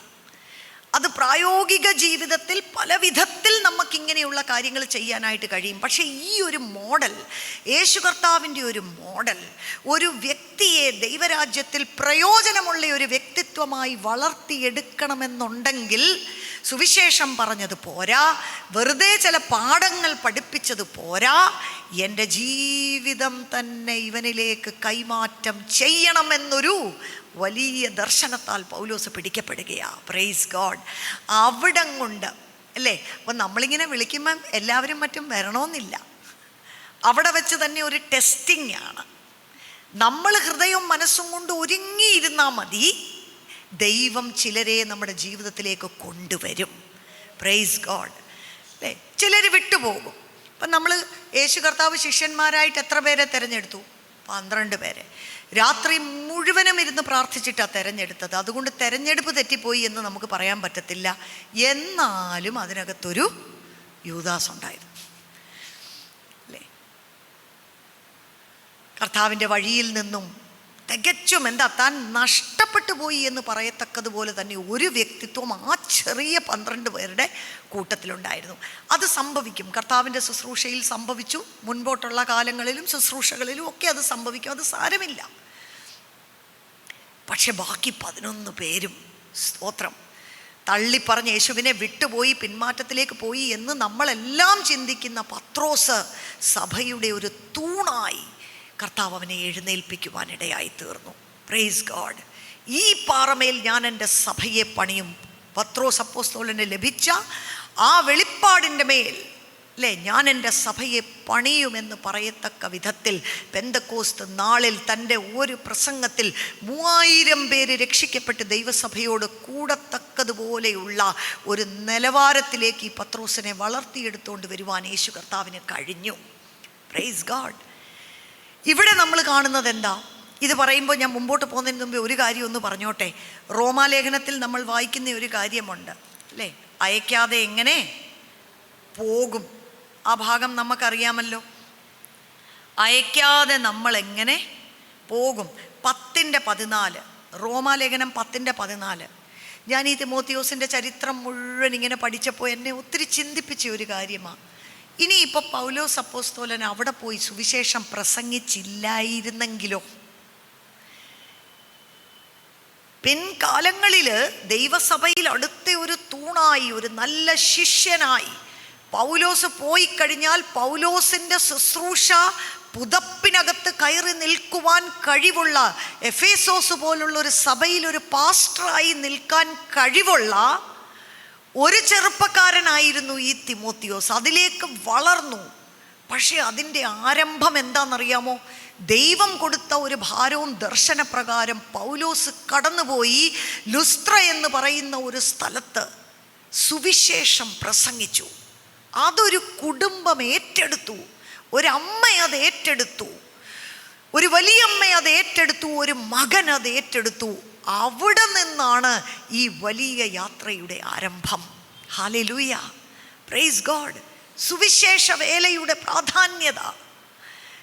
കുഞ്ഞുങ്ങളോട് ആദ്യം സൺഡേ സ്കൂൾ ടീച്ചേഴ്സ് സുവിശേഷം പറയണം. അവർ വിശ്വാസികളുടെ വീട്ടിൽ നിന്നായിരിക്കും വരുന്നത്, അപ്പനും അമ്മയും വിശ്വാസികളായിരിക്കും. എന്നാൽ പോലും അവർക്ക് വ്യക്തിപരമായി യേശുവിനോടൊരു ബന്ധമുണ്ടായിരിക്കണമെന്നില്ല. ആദ്യമായി കേൾക്കുന്നത് പോലെ അവരോട് സുവിശേഷം പറയണം. അവർ രക്ഷിക്കപ്പെടട്ടെ. ഈ ഭാഗം റോമാലേഖനം 10:14 മനോഹരമായ ഭാഗമാണ്. എന്നാൽ അവർ വിശ്വസിക്കാത്തവനെ എങ്ങനെ വിളിച്ചപേക്ഷിക്കും? യഹോവയുടെ നാമം വിളിച്ചപേക്ഷിക്കുന്ന ഏവനും രക്ഷിക്കപ്പെടുമെന്ന് പറയുന്നു. പക്ഷെ പ്രക്രിയ നോക്കിക്കേ. അവർ വിശ്വസിക്കാത്തവനെ എങ്ങനെ വിളിച്ചപേക്ഷിക്കും? അവർ കേട്ടിട്ടില്ലാത്തവനിൽ എങ്ങനെ വിശ്വസിക്കും? അവിടെ താഴോട്ട് ആ ഓരോ ശുശ്രൂഷകളുടെ പ്രാധാന്യത പറയുക. പിന്നെ പ്രസംഗിക്കുന്നവനില്ലാതെ എങ്ങനെ കേൾക്കും? ഇതെല്ലാം നമ്മൾ വെറുതെ ആരെങ്കിലുമൊക്കെ ചെയ്യുന്നത് കൊണ്ട് അങ്ങ് ചെയ്യുന്ന കാര്യമല്ല. ഇത് ദൈവത്തിൻ്റെ വഴിയായത്. എങ്ങനെ ദൈവം സ്വർഗത്തിൽ നിന്നും ദൂതന്മാരെ അയച്ച് ആരെയും സുവിശേഷം അറിയിക്കാൻ പദ്ധതി ഇട്ടിട്ടില്ല. ഇത് നമ്മുടെ കൈകളിൽ ഏൽപ്പിച്ചിരിക്കുകയാണ്. അല്ലേ? സ്വർഗവും എല്ലാം, ഈ ഭൂമിയും അതിൻ്റെ പൂർണ്ണതയും എല്ലാം യഹോവയ്ക്കുള്ളതാണ്. പക്ഷേ ഇന്ന് ഈ ഭൂമിയിൽ ഒരു കാര്യം നടക്കണമെങ്കിൽ, ദൈവത്തിൻ്റെ ഒരു പ്രവൃത്തി നടക്കണം, ദൈവഹിതം നടക്കണമെങ്കിൽ നമ്മുടെ കരങ്ങൾ, നമ്മുടെ കാലുകൾ, നമ്മുടെ നാവ്, നമ്മുടെ വാക്കുകൾ, നമ്മുടെ കണ്ണുകൾ യേശുവിന് ആവശ്യമാണ്. Praise God. യേശു കർത്താവ് ഈ ഭൂമിയിലുണ്ടായിരിക്കുന്ന സമയത്ത്, അല്ലേ, ശമരിയാക്കാരി, ഒരു ശമരിയാക്കാരിയെക്കുറിച്ച് ദൈവത്തിന് എന്ത് വലിയ പദ്ധതിയാണ്. ആ പട്ടണത്തിനകത്തൊരു ഉണർവ് കൊണ്ടുവരുവാൻ ദൈവത്തിന് പദ്ധതിയുണ്ട് ആ സഹോദരിയിലൂടെ. പക്ഷെ അത് ആര് ചെയ്യണം? ദൈവത്തിന് ആഗ്രഹമുണ്ട്. ദൈവം ഈ സഹോദരിയെ കണ്ടെത്തുകയാണ്. അല്ലേ? യേശു ആ പട്ടണത്തിലേക്ക് വഴി മാറി. അന്നത്തെ കാലത്ത് യഹൂദന്മാരും ശമരിയാക്കാരും തമ്മിൽ യാതൊരു ബന്ധവുമില്ല. ഒരുപക്ഷെ നമ്മുടെ സൺഡേ സ്കൂളിൽ ഇവിടെ പഠിക്കാൻ വന്നിരിക്കുന്ന പിള്ളേരായിരിക്കത്തില്ല. അയലോക്കത്ത് അവിശ്വാസികളുടെ ഭവനത്തിനകത്ത് നമ്മൾ കണ്ടെത്തുന്ന ഒരു കുഞ്ഞായിരിക്കും. നമ്മൾ സുവിശേഷം പറഞ്ഞ് സ്തോത്രം നാളെ ദൈവസഭയ്ക്ക് വലിയ ഒരു അനുഗ്രഹത്തിന് കാരണമായി തീരുന്നത്. നമ്മുടെ കണ്ണുകൾ തുറന്നിരിക്കട്ടെ, നമ്മുടെ കാതുകൾ തുറന്നിരിക്കട്ടെ. ഈ VBS ഒക്കെ വെക്കുമ്പോൾ പുറത്തുള്ളവരെയും എല്ലാവരെയും നമ്മൾ ഇൻവൈറ്റ് ചെയ്യണം. പുറത്തുള്ള കുഞ്ഞുങ്ങൾ, നമ്മുടെ കുഞ്ഞുങ്ങളെ മാത്രമല്ല നമ്മൾ ഫോക്കസ് ചെയ്യുന്നത്. നമ്മുടെ സൺഡേ സ്കൂളിനകത്തൊരു ഇവാഞ്ചലിസ്റ്റിക് അപ്രോച്ച് ഉണ്ടായിരിക്കട്ടെ. പുറത്തുള്ള കുഞ്ഞുങ്ങൾ അവർ വന്ന് കേൾക്കട്ടെ. പാട്ടുണ്ട്, ഡാൻസ് ഉണ്ട്, കഥയുണ്ടെന്നൊക്കെ പറയുമ്പോൾ അവർ വരും. പക്ഷേ ആദ്യമായിട്ട് അവർക്ക് സുവിശേഷം കേൾക്കുവാനുള്ള ഒരു അവസരമായിരിക്കും അത്. ബില്ലി ഗ്രാഹാമിൻ്റെ ജീവിതത്തെ സ്വാധീനിച്ച വലിയൊരു കഥയാണ്. ഒരു സൺഡേ സ്കൂൾ ടീച്ചറിലാണ് അത് ആരംഭിക്കുന്നത്. 1858 എഡ്വാർഡ് കിംബൽ എന്ന് പറയുന്ന ഒരു സൺഡേ സ്കൂൾ ടീച്ചർ താൻ ഈ തൻ്റെ ക്ലാസ്സിൽ വരുന്ന പിള്ളേരോടെല്ലാം താൻ സുവിശേഷം പറയുമായിരുന്നു. സുവിശേഷം പറഞ്ഞ് അവർ പലരും രക്ഷിക്കപ്പെട്ട് നല്ല വഴിയിലൂടെയൊക്കെ വരുന്നു. അങ്ങനെ ഇരിക്കുമ്പം എന്താ സംഭവിച്ചതെന്ന് വെച്ചാൽ, ഇദ്ദേഹത്തിന് പെട്ടെന്ന് ഓർമ്മ വന്നു ഒരു ഷൂ കടയിൽ ജോലി ചെയ്യുന്ന ഒരു പയ്യന്. അവനെ ഇങ്ങനെ ഓർമ്മ വന്നു. താന് അവനെ കണ്ടെത്തി. യേശു ശമരിയാക്കാരിയുടെ അടുക്ക പോയെന്ന് പറയുന്ന പോലെ ഇവനെ തപ്പിപ്പിടിച്ച് അവിടെ ചെന്ന് ഇവനോട് സുവിശേഷം പറഞ്ഞു. ആ ഒരു ബാലനോട് സുവിശേഷം പറഞ്ഞു, അവിടെ ജോലി ചെയ്യുന്ന ആ പയ്യനോട് സുവിശേഷം പറഞ്ഞു. അവൻ രക്ഷിക്കപ്പെട്ടു. അദ്ദേഹമായിരുന്നു നമ്മളൊക്കെ കേട്ടിട്ടുള്ള D.L. മൂഡി എന്ന് പറഞ്ഞുള്ള ഫേമസ് ഒരു സുവിശേഷ പ്രാസംഗികനായിരുന്നു. അന്ന് ആ സുവിശേഷം കേട്ടതിനകത്ത് അവിടെ നിന്നാണ് D.L. മൂഡി. അവിടുന്ന് താഴോട്ട് ഈ D.L. മൂഡി ഒരു പാസ്റ്ററായി അദ്ദേഹം ഫ്രെഡറിക് മേയർ എന്ന് പറയുന്ന ഒരു ദൈവദാസനെ തൻ്റെ ശുശ്രൂഷയിലൂടെ ഒരുപാട് സ്വാധീനിക്കുവാനിടയായി. ആ വഴി വിൽബർ ചാപ്മാൻ എന്ന് പറയുന്ന ഒരു ദൈവദാസൻ ഉളവായി വന്നു. അദ്ദേഹത്തിൻ്റെ ശുശ്രൂഷയിലൂടെ, അദ്ദേഹം ഒരു സുവിശേഷകനായിരുന്നു. അദ്ദേഹത്തിൻ്റെ ശുശ്രൂഷയിലൂടെ ബില്ലി സൺഡേ എന്ന് പറയുന്ന ഇവരൊക്കെ വളരെ ഫേമസ് ഫിഗേഴ്സാണ് ക്രിസ്ത്യൻ വേൾഡിൽ. ബില്ലി സൺഡേ എന്ന് പറയുന്ന ഒരു ദൈവദാസൻ ആ സ്വാധീനത്തിലൂടെ വന്നു. ഈ ബില്ലി സൺഡേ എഗെയിൻ ഒരു വലിയ ഇവാഞ്ചലിസ്റ്റിക് പ്രീച്ചിങ് ചെയ്യുന്ന വ്യക്തിയായിരുന്നു. അദ്ദേഹം ഒരു സുവിശേഷ യോഗം നടത്തി ആ ചുറ്റുവട്ടത്തുള്ള ഗ്രാമങ്ങളിൽ നിന്നുള്ള പിള്ളേരെയൊക്കെ ഇങ്ങനെ ട്രക്കുകൾക്കകത്തൊക്കെ കയറ്റിക്കൊണ്ട് ഈ യോഗത്തിന് പോകുമെന്ന് പറഞ്ഞായിരുന്നു. അങ്ങനെ ആ കൂട്ടത്തിൽ രക്ഷിക്കപ്പെട്ട ഒരു വ്യക്തിയാണ് ബില്ലി ഗ്രാഹം. ബില്ലി ഗ്രാഹം നമുക്കറിയാം, ഒരു വേൾഡ് ഫേമസ് ഇവാഞ്ചലിസ്റ്റ് ആയിരുന്നു. ആയിരക്കണക്കിന് ലക്ഷക്കണക്കിന് ജനങ്ങളിലേക്ക് സുവിശേഷത്തിൻ്റെ സത്യത്തെ എത്തിക്കുവാൻ ദൈവം ഉപയോഗിച്ച ഒരു വ്യക്തിയായിരുന്നു. അപ്പോൾ അദ്ദേഹത്തിൻ്റെ കഥ പറയുമ്പോൾ എപ്പോഴും പറയുമായിരുന്നു, അന്നൊരു സൺഡേ സ്കൂൾ ടീച്ചർ, ഒരു പരമ്പര, നമ്മുടെയൊക്കെ കുടുംബ പരമ്പര നമ്മളിങ്ങനെ ട്രേസ് ചെയ്യുന്നത് പോലെ, അന്നൊരു സൺഡേ സ്കൂൾ ടീച്ചർ ഒരു ഷൂ കടയിൽ ജോലി ചെയ്യുന്ന ഒരു വ്യക്തിയോട് സുവിശേഷം പറഞ്ഞ് രക്ഷിക്കപ്പെട്ട അവിടെ നിന്ന് എൻ്റെ ആത്മീയ ജീവിതത്തെ എനിക്ക് ട്രേസ് ചെയ്യുവാനായിട്ട് ഒരാളിൽ നിന്ന് റിലേ റേസിൻ്റെ ബാറ്റൺ കൈമാറ്റം ചെയ്യുന്നത് പോലെയാണ് ബില്ലി ഗ്രാഹമിലേക്ക് ആ വലിയ സ്വാധീനം വരുവാനിടയായി തീർന്നത്. അതുകൊണ്ട് അദ്ദേഹം ഈ സൺഡേ സ്കൂൾ ടീച്ചേഴ്സും അവരുടെ ശുശ്രൂഷയെക്കുറിച്ചൊക്കെ വളരെ ഉന്നത നിലവാരത്തിൽ എപ്പോഴും സപ്പോർട്ട് ചെയ്യുകയും പറയുകയും ചെയ്യുന്ന ഒരു വ്യക്തിയായിരുന്നു. നമ്മുടെ ഈ ഭാഗത്തേക്ക് തിരിച്ചു വരാം.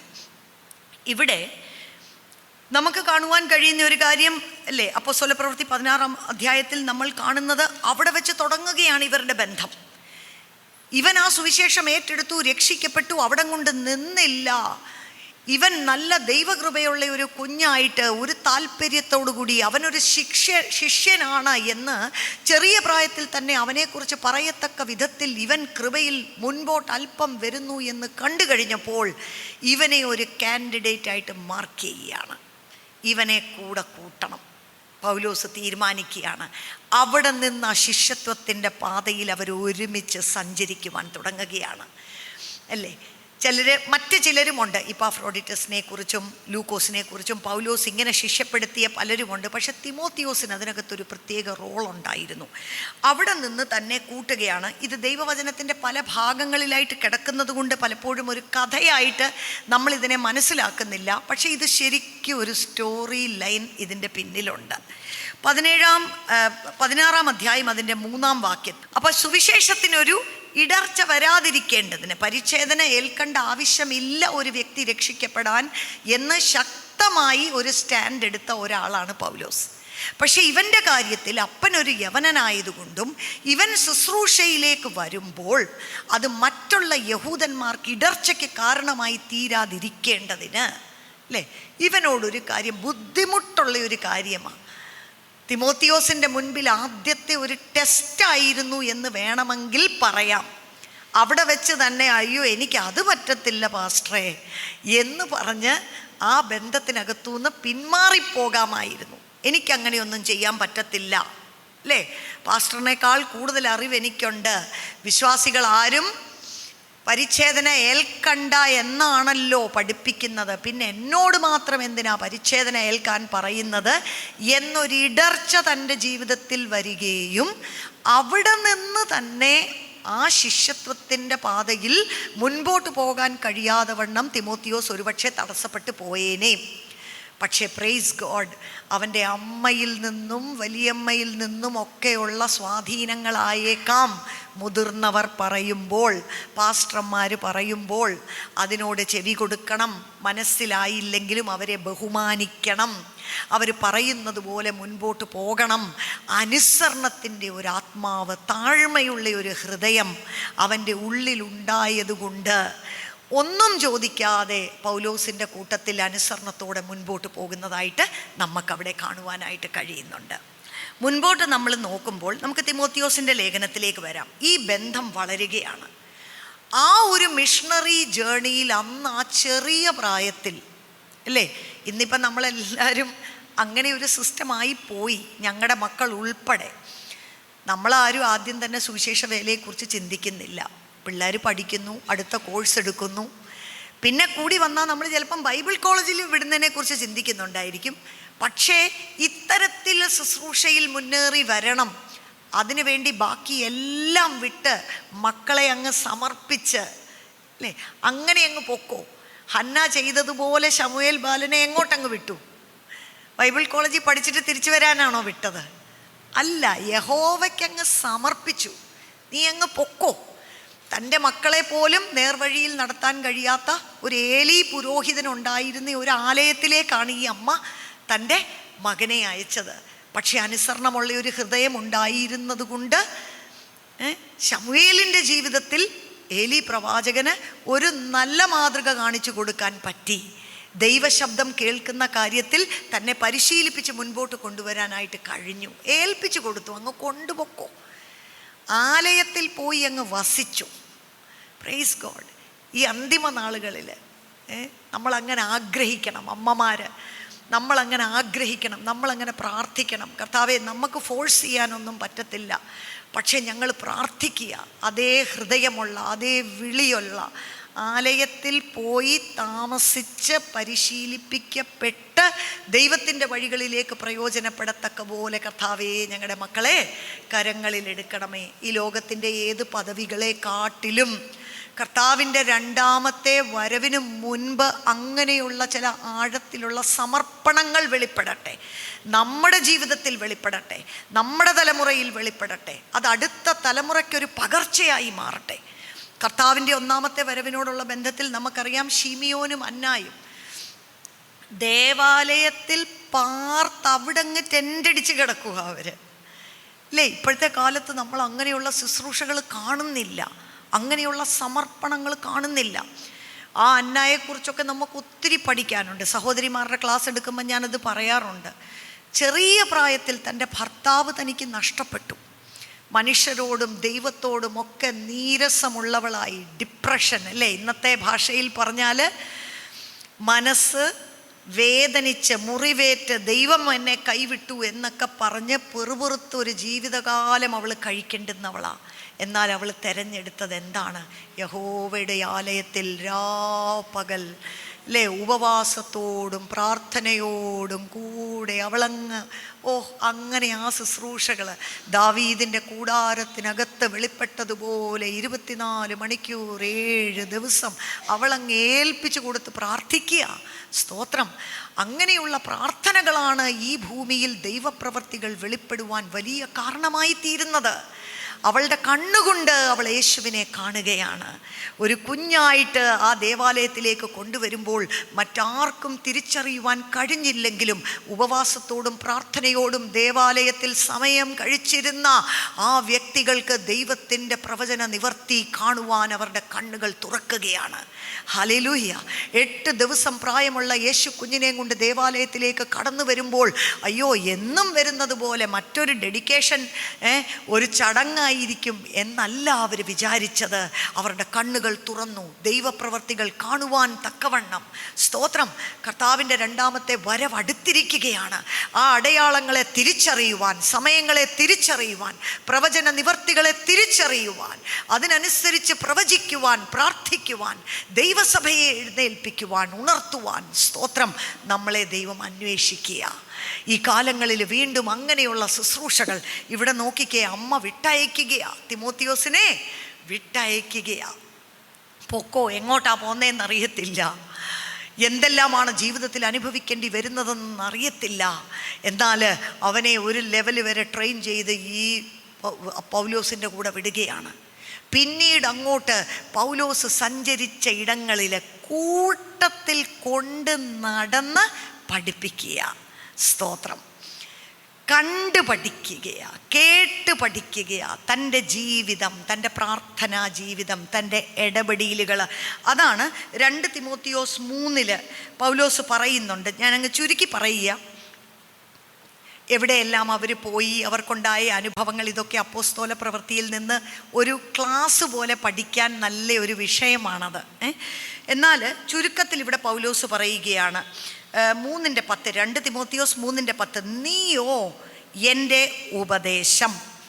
എന്തൊക്കെ പൗലോസിൻ്റെ ജീവിതത്തിൽ നിന്നും താൻ ഏറ്റെടുത്തു എന്നുള്ള ലിസ്റ്റാണ്. ഈ ഒരു ദർശനം സൺഡേ സ്കൂൾ ടീച്ചേഴ്സായിരിക്കുന്ന, പാസ്റ്റേഴ്സായിരിക്കുന്ന നമ്മുടെ ജീവിതത്തിലും അടുത്ത തലമുറയ്ക്ക് വേണ്ടി അതുണ്ടാകട്ടെ.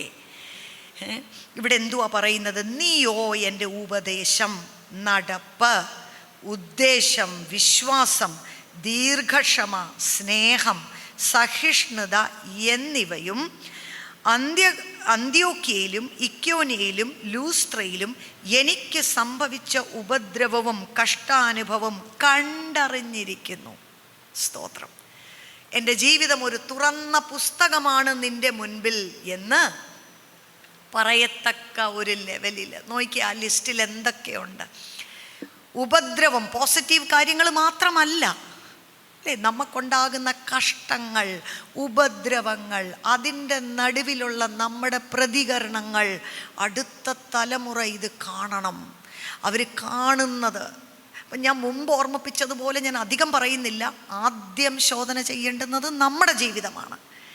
കാരണം നമ്മൾ പഠിപ്പിക്കുന്നതിനപ്പുറം ഈ ജീവിതങ്ങളെ സ്വാധീനിക്കാൻ പോകുന്നത് നമ്മുടെ ജീവിതമാണ്, നമ്മുടെ നടപ്പാണ്, അല്ലേ? നമ്മൾ ഈ ചിലപ്പം നമുക്കറിയാമല്ലോ, ഈ ക്രിസ്തുവിൻ്റെ സൗരഭ്യവാസന എന്നൊക്കെ പറയുന്നത്, നമ്മൾ ഈ മുറിയിലോട്ട് കയറി വന്ന് ഇവിടെ നല്ലൊരു സ്പ്രേ അടിച്ചിട്ടുണ്ടെങ്കിൽ നമുക്ക് കണ്ണുകൊണ്ട് കാണത്തില്ല, പക്ഷെ നമുക്കെല്ലാം അതേപോലെ തന്നെ ഒരു ബാഡ് സ്മെൽ. നമ്മളിവിടെ ഇരിക്കുമ്പോൾ ഇവിടുത്തെ സെപ്റ്റിക് ടാങ്കിൽ എന്തെങ്കിലും പ്രോബ്ലം ഉണ്ട്, അല്ലെ ഒരു എലി ചത്ത് കിടപ്പുണ്ട് അവിടെ കാണാം, അത് ഇവിടെ മുഴുവൻ നമുക്ക് കാര്യം കാണത്തില്ല, പക്ഷെ ഇവിടെ ഇരിക്കുന്നവർക്കെല്ലാം ആ ദുർഗന്ധം വമിക്കും എന്ന് പറയുന്നത് പോലെ ഇത് വലിയ ദൈവഭയത്തിനും നമ്മുടെ വ്യക്തിപരമായ ജീവിതത്തെ ശോധന ചെയ്യുവാനും കാരണമായി തീരട്ടെ. മാതാപിതാക്കൾ, ശുശ്രൂഷകന്മാർ, സൺഡേ സ്കൂൾ ടീച്ചേഴ്സ്, ഇത് നമ്മുടെ ജീവിതത്തെ ശോധന ചെയ്യുവാൻ കാരണമായി തീരട്ടെ. ഇവിടെ പൗലോസ് പറഞ്ഞതുപോലെ എൻ്റെ ഉപദേശം, എൻ്റെ നടപ്പ്, അല്ലേ, വിശ്വാസം, ദീർഘക്ഷമ, സ്നേഹം, സഹിഷ്ണുത, ഇതൊക്കെ കണ്ട് പഠിക്കത്തക്ക നിലവാരത്തിലുള്ള ഒരു ജീവിതമാണോ എൻ്റേത്? പൗലോസ് പറയുകയാണ്, ഞാൻ എന്തെല്ലാം ഉപദ്രവം സഹിച്ചു, അതെല്ലാറ്റിലും നിന്ന് കർത്താവ് എന്നെ വിടുവിച്ചു. Praise God. ഇതെല്ലാം 14 വാക്യത്തിൽ പറയുന്നത്, നീയോ ഇന്നവരോട് പഠിച്ചു എന്ന് ഓർക്കുകയും ക്രിസ്തുവേശുവിലുള്ള വിശ്വാസത്താൽ നിന്നെ രക്ഷയ്ക്ക് ജ്ഞാനിയാക്കുവാൻ മതിയായ തിരുവെഴുത്തുകളെ ബാല്യം മുതൽ അറിയുകയും, അല്ലേ? ബാല്യം മുതൽ നീ തിരുവെഴുത്തുകളെ അറിഞ്ഞിരിക്കുന്നവനാണ്.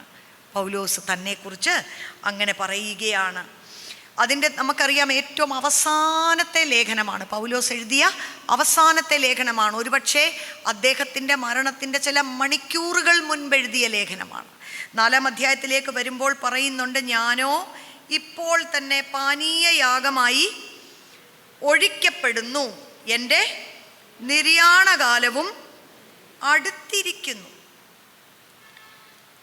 പൗലോസ് പറയുകയാണ്, കഴിഞ്ഞു, എൻ്റെ ഒരു ശുശ്രൂഷ ഇവിടം കൊണ്ട് തീരുകയാണ്, കഴിയുകയാണ്. അപ്പം പിന്നീട് തിമോത്തിയോസിനെ കുറിച്ച് കൂടെ കൊണ്ട് നടന്ന ചില വർഷങ്ങൾ ഇതെല്ലാം കണ്ട് പഠിച്ച് അവസാനം എന്തുവാ, എഫേസോസിലെ സഭ 1 തിമോത്തിയോസ് 2 തിമോത്തിയോസ് ലേഖനം എഴുതുന്ന സമയത്ത് പൗലോസ് തന്നെ എഫേസോസ് സഭയിലെ ഒരു പാസ്റ്ററായിട്ട് നിയോഗിച്ചിരിക്കുക. പൗലോസ് ഒരു പട്ടണത്തിൽ നിന്നും മറ്റൊരു പട്ടണത്തിലേക്ക് ശുശ്രൂഷയോടുള്ള ബന്ധത്തിൽ കടന്നു പോകുകയാണ്. തൻ്റെ ജീവിതത്തിൽ അതിൻ്റെ ഇടയ്ക്ക് പല തടവറകളുടെ അനുഭവങ്ങൾ ഉണ്ടാകുകയാണ്. എന്നാൽ ഈ സഭാ ശുശ്രൂഷ മുഴുവനും ഈ ചെറുപ്പക്കാരനെ ഏൽപ്പിക്കത്തക്ക നിലവാരത്തിലേക്ക് തൻ്റെ ജീവിതത്തിലും തൻ്റെ വിശ്വാസത്തിലും ഉപദേശത്തിലും ആ പരിശുദ്ധാത്മാവിൻ്റെ കരുത്തിലുമൊക്കെ താൻ വളരുവാനിടയായി തീർന്നു. റോമാലേഖനം ചില കാര്യങ്ങൾ ഈ വ്യക്തിയെക്കുറിച്ച് പറയുന്നത് നമുക്കൊന്ന് നോക്കാം. ഏറ്റവും അവസാനം റോമാലേഖനം ഒത്തിരി ഘടകം ഇതിനകത്ത് ഈ ഒരു ട്രെയിനിങ്ങിനകത്തുണ്ടായിരുന്നു. റോമാലേഖനം 16-ാം അധ്യായം അവിടെ വരുമ്പോൾ താൻ പറയുന്ന ഒരു കാര്യമുണ്ട്, ക്രിസ്തുവിൽ എൻ്റെ കൂട്ടുവേലക്കാരനായിരിക്കുന്ന തിമോത്തിയോസ്, Timothy who is my co worker in the Lord. 21 16-ന്റെ 21 ഒരു ബാലനായി തൻ്റെ കൂട്ടത്തിൽ കൂട്ടിയ ഈ തിമോത്തിയോസിനെ കുറിച്ച് ചില വർഷങ്ങൾക്ക് ശേഷം പൗലോസിന് പറയുവാനുള്ള സാക്ഷ്യം, എൻ്റെ കൂട്ടുവേലക്കാരനായ തിമോത്തിയോസും ബാക്കി പിന്നെ മറ്റുള്ളവരുടെ കാര്യങ്ങളും പറയുന്നുണ്ട്. അപ്പം ആ ലേബല് അവിടെ നിന്ന് അത്രത്തോളം വളരുവാനിടയായി തീർന്നു. മറ്റ് ചില സാക്ഷ്യങ്ങൾ, ഫിലിപ്പിയ ലേഖനം 2-ാം അധ്യായം, പല സഭകളിലേക്കും തിമോത്തിയോസിനെ താൻ അയക്കുവാനായിട്ട് തുടങ്ങി. തനിക്ക് തന്നെ പോകുവാൻ കഴിയാത്ത ഇടങ്ങളിലേക്ക് തിമോത്തിയോസിനെ അയക്കുവാൻ തുടങ്ങി. ഫിലിപ്പിയ ലേഖനം 2-ാം അധ്യായം അതിൻ്റെ 19 മുതൽ, എന്നാൽ നിങ്ങളുടെ വസ്തുത അറിഞ്ഞിട്ട് എനിക്ക് മനം തണുക്കേണ്ടതിന് തിമോത്തിയോസിനെ വേഗത്തിൽ അങ്ങോട്ട് അയക്കാമെന്ന് കർത്താവായ യേശുവിൽ ഞാൻ ആശിക്കുന്നു. നിങ്ങളെ സംബന്ധിച്ച് പരമാർത്ഥമായി കരുതുവാൻ തുല്യചിത്തനായി എനിക്ക് മറ്റാരുമില്ല. പൗലോസിൻ്റെ ശുശ്രൂഷ ഒരു സക്സസ് ആയിരുന്നു എന്ന്. താൻ എത്ര സഭകൾ സ്ഥാപിച്ചു, താൻ എത്ര ലേഖനങ്ങൾ എഴുതി, താൻ എന്തെല്ലാം കാര്യങ്ങൾ ചെയ്തു, അതെല്ലാം ഇമ്പോർട്ടൻ്റ് ആണെങ്കിലും താൻ പോകുമ്പോൾ തന്നെ പോലെ ചിലരെ എഴുന്നേൽപ്പിക്കുവാനുള്ള ആ ഒരു ദൗത്യം, അതാണ് തൻ്റെ ശുശ്രൂഷയുടെ മഹത്വം എന്ന് പറയുന്നത്. അപ്പം അത് വാക്കുകളിൽ ഇവിടെ പറയുകയാണ്, തുല്യചിത്തനാണ് പൗലോസ്. ഓർത്ത് നോക്കിക്കേ, ഇങ്ങനെയുള്ള ചില വ്യക്തികൾ, എല്ലാവരെയും നമുക്കങ്ങ് സ്വാധീനിക്കാൻ പറ്റുന്നില്ലല്ലോ എന്നോർത്ത് നമ്മൾ വിഷമിക്കേണ്ട. പല നിലവാരത്തിലായിരിക്കും ചിലർ. നമ്മൾ പറയുന്ന സുവിശേഷം കേട്ട് രക്ഷിക്കപ്പെട്ട് പിന്നെ കുറേ കാലം അവിടെയൊക്കെ തന്നെ നിൽക്കും. പക്ഷേ നമ്മുടെ പക്കൽ, നമ്മുടെ ജീവിതത്തിലേക്ക് ഇങ്ങനെയുള്ള ചിലരെയെങ്കിലും ദൈവം കൊണ്ടുവരും. പൗലോസിൻ്റെ സാക്ഷ്യമാണ്, ഇവനെ പോലെ തുല്യചിത്തനായി വേറെ ആരും എനിക്ക് ഇല്ല. അവനോ, 22-ാം വാക്യം നോക്കിക്കേ, അവനോ മകന് അപ്പന് ചെയ്യുന്നത് പോലെ എന്നോടുകൂടെ സുവിശേഷ ഘോഷണത്തിൽ സേവ ചെയ്തും എന്നുള്ള അവൻ്റെ സിദ്ധത നിങ്ങൾ അറിഞ്ഞുവല്ലോ. ആകയാൽ എൻ്റെ കാര്യം എങ്ങനെയാകുന്നു. അപ്പം പല സഭകളിലേക്ക് കൊരിന്ത്യ ലേഖനം എഴുതിയപ്പോൾ, 1 കൊരിന്ത്യർ 4-ാം അധ്യായം, അവിടെയും ഇതുപോലെ ഒരു കാര്യം, കൊരിന്ത്യ ലേഖനത്തിലും ആ സഭയിൽ പല പ്രശ്നങ്ങൾ നടക്കുമ്പോൾ ഈ ലേഖനം എഴുതി തിമോത്തിയോസിനെ അവിടേക്ക് അയക്കുവാൻ. 1 കൊരിന്ത്യർ 4-ാം അധ്യായം അതിൻ്റെ 15 മുതലുള്ള വാക്യങ്ങൾ നമുക്ക് വായിക്കാം. നിങ്ങൾക്ക് ക്രിസ്തുവിൽ 10,000 ഗുരുക്കന്മാരുണ്ടെങ്കിലും പിതാക്കന്മാർ ഏറെയില്ല. ക്രിസ്തുവേശുവിൽ ഞാനല്ലോ നിങ്ങളെ സുവിശേഷത്താൽ ജനിപ്പിച്ചത്. നോർത്ത് നോക്കിക്കെ, പൗലോസ് വിവാഹിതനല്ല. തൻ്റെ ശാരീരിക അല്ലെ ഭൗതികമായിട്ടുള്ള ഒരു മകനല്ല. പക്ഷെ തിമോത്തിയോസിന് ലേഖനം എഴുതുമ്പോൾ ക്രിസ്തുവിൽ എൻ്റെ നിജപുത്രൻ, മൈ ബിലവഡ് സൺ, ഒരു അപ്പനും മകനും പോലുള്ള ഒരു ബന്ധം ആത്മീയ തലത്തിൽ അവർ തമ്മിൽ ഉണ്ടായിക്കഴിഞ്ഞു. ഇത് ദൈവരാജ്യത്തിനകത്ത് ഉണ്ടാകാൻ കഴിയുന്നതിലും ഏറ്റവും ഉന്നത നിലവാരത്തിലുള്ള ഒരാത്മബന്ധമാണ് നമുക്കിവിടെ കാണുവാനായിട്ട് കഴിയുന്നത്. അങ്ങനെയുള്ള സാധ്യതകൾ ശുശ്രൂഷ മേഖലകളിലുണ്ട്. അവിടെയാണ് ശുശ്രൂഷകളുടെയും അഭിഷേകത്തിൻ്റെയും കൈമാറ്റങ്ങൾ അടുത്ത തലമുറയിലേക്ക് സംഭവിക്കുവാൻ ഇടയായിത്തീരുന്നത്. എന്താണ് പറയുന്നത്? ക്രിസ്തുവേശുവിൽ ഞാനല്ലോ നിങ്ങളെ സുവിശേഷത്താൽ ജനിപ്പിച്ചത്. ആകയാൽ എൻ്റെ അനുകാരികൾ ആകുവിൻ എന്ന് ഞാൻ നിങ്ങളെ പ്രബോധിപ്പിക്കുന്നു. ഇത് നിമിത്തം കർത്താവിൽ വിശ്വസ്തനും എൻ്റെ പ്രിയ മകനുമായ തിമോത്തിയോസിനെ നിങ്ങളുടെ അടുക്കൽ അയച്ചിരിക്കുന്നു. പൗലോസിൻ്റെ ഒരു ധൈര്യം നോക്കിക്കേ. താൻ ട്രെയിൻ ചെയ്തെടുത്തോണ്ട് വന്ന ഒരു മകനായി തിമോത്തിയോസ് മാറിയിരിക്കുകയാണ്. Praise God. അപ്പം ഇത് നമുക്കൊരു നമുക്കിതൊരു നല്ലൊരു മാതൃകയായിട്ട് ദൈവവചനത്തിനകത്തുള്ള ഒരു പ്രമാണമായിട്ട് തന്നെ നമുക്കിതിനെ ഏറ്റെടുക്കാം. നമുക്ക് പ്രാർത്ഥിച്ചു തുടങ്ങാം. ദൈവമേ, എൻ്റെ കരങ്ങളിലേക്ക് ദൈവം നൽകുന്ന ഈ മക്കളെ ക്രിസ്തുവിന് വേണ്ടി ശിഷ്യപ്പെടുത്തുവാൻ, അവരെ ഡിസൈപ്പിൾ ചെയ്തെടുക്കുവാൻ, അവരെ ഒന്ന് മെൻറ്റർ ചെയ്തെടുക്കുവാൻ എനിക്ക് ഇനിയും എന്ത് ചെയ്യുവാനായിട്ട് കഴിയും? ഒരുപക്ഷെ യേശു കർത്താവ് ശിഷ്യന്മാരെ കൂടെ കൊണ്ട് നടന്നതുപോലെ പൗലോസ് തിമോത്തിയോസിനെ കൂടെ കൊണ്ട് നടന്ന് മെൻറ്റർ ചെയ്തതുപോലെയുള്ള സാധ്യതകൾ ഒരു പക്ഷേ ഇന്ന് നമുക്ക് ലഭിച്ചില്ലെങ്കിലും പ്രായോഗികമായിട്ട് ഒത്തിരി കാര്യങ്ങൾ നമുക്ക് ചെയ്യാൻ പറ്റും. ഒരു സൺഡേ രാവിലെ സൺഡേ സ്കൂളിൽ പഠിക്കാൻ വരുമ്പോൾ കാണുന്ന, അല്ലെങ്കിൽ ചില സ്പെഷ്യൽ ഫങ്ഷൻ വെക്കുമ്പോൾ ആ കുഞ്ഞുങ്ങളുമായിട്ടുള്ള ഒരു ബന്ധത്തിനപ്പുറത്ത് ആ കുഞ്ഞുങ്ങളുമായിട്ടൊരു ബന്ധം പുലർത്തുവാൻ ദൈവം നമ്മളെ സഹായിക്കട്ടെ. നമ്മുടെ ഭവനങ്ങളെയൊക്കെ നമുക്ക് തുറന്നു കൊടുക്കാം. സമാധാനത്തിൻ്റെ ഭവനങ്ങളെ മനുഷ്യപുത്രൻ അന്വേഷിക്കുന്നു. ദൈവരാജ്യത്തിൻ്റെ ആഴമേറിയ പ്രവർത്തികൾ നടക്കുന്ന ഒരു സ്ഥലമാണ് സമാധാനത്തിൻ്റെ ഒരു ഭവനം. ഒരു സമാധാനപുത്രൻ ഈ പട്ടണത്തിലുണ്ടോ എന്ന് അന്വേഷിക്കുകയും പ്രാർത്ഥനയുള്ള, ദൈവകൃപയുള്ള, അഭിഷേകമുള്ള, പരസ്പരം നല്ല ബന്ധങ്ങൾ പുലർത്തുന്ന ഒരു ഭവനത്തിൻ്റെ അകത്ത് കുഞ്ഞുങ്ങളെ ട്രെയിൻ ചെയ്തെടുക്കാൻ പറ്റും. നമുക്ക് അതിനു വേണ്ടിയുള്ള വേദികൾ ഒരുക്കാൻ പറ്റും. ഇപ്പോഴത്തെ ഒരു വലിയ പ്രശ്നമാണല്ലോ, തലമുറകൾ തമ്മിൽ വലിയ ഗ്യാപ്പാണ്. നമ്മളിവിടെ വരുമ്പോൾ കുറച്ച് കാര്യങ്ങളൊക്കെ പറഞ്ഞു കൊടുക്കും, അതിനപ്പുറത്തോട്ട് അവരുടെ ജീവിതത്തെ സ്വാധീനിക്കത്തക്ക വിധത്തിലുള്ള ഇടപെടലുകൾ അടുത്ത തലമുറയുമായിട്ട് നമുക്ക് വരുന്നില്ല. നമ്മൾ പറയുന്നത് അവർക്കും മനസ്സിലാകുന്നില്ല, അവർ പറയുന്നത് നമുക്കും മനസ്സിലാകുന്നില്ല. അതിനുള്ള സമയം നമുക്കൊട്ട് ഇല്ലതാനും. പക്ഷേ അവരുടെ കൂടെ ഒന്ന് ഇരിക്കാൻ, അവർക്ക് പറയാനുള്ളതൊക്കെ ഒന്ന് കേൾക്കുവാൻ, അവരുടെ ഭാഷയിൽ ചിലതവർക്ക് പറഞ്ഞു കൊടുക്കുവാൻ, ഒരുപക്ഷെ ചിലപ്പോൾ ആത്മീയ കാര്യങ്ങളായിരിക്കത്തില്ല, നമ്മളൊരു നല്ല ഫുഡൊക്കെ ഉണ്ടാക്കി കുഞ്ഞുങ്ങളെ ഒന്ന് വീട്ടിൽ വിളിക്കുക, അല്ലേ? കുറച്ച് നമുക്ക് ഗ്രൂപ്പായിട്ട് നമുക്കങ്ങനെ ചെയ്യാം.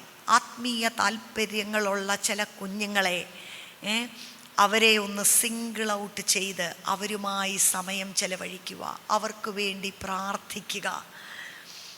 പരിശുദ്ധാത്മാവ് ഒരുപാട് വഴികൾ കാണിച്ചു തരും. നമ്മുടെ ഭവനത്തിലേക്കൊക്കെ അവരെ ഒന്ന് കൊണ്ടുവന്ന് ചിലപ്പോൾ ഒരു 1-2 ദിവസമൊക്കെ താമസിപ്പിക്കുക. ഞങ്ങൾ മെഡിക്കൽ കോളേജിൽ, ഞാൻ കോട്ടയത്താണ് പഠിച്ചത്, അന്നൊക്കെ നമ്മുടെ വീട്ടിൽ നിന്നൊന്നും ആരും വിശ്വാസത്തിൽ വന്നിട്ടില്ല. 94 ഞാൻ അവിടെ വരുന്നത്, 99 അവിടെ ഗ്രാജുവേറ്റ് ചെയ്യുന്നത്.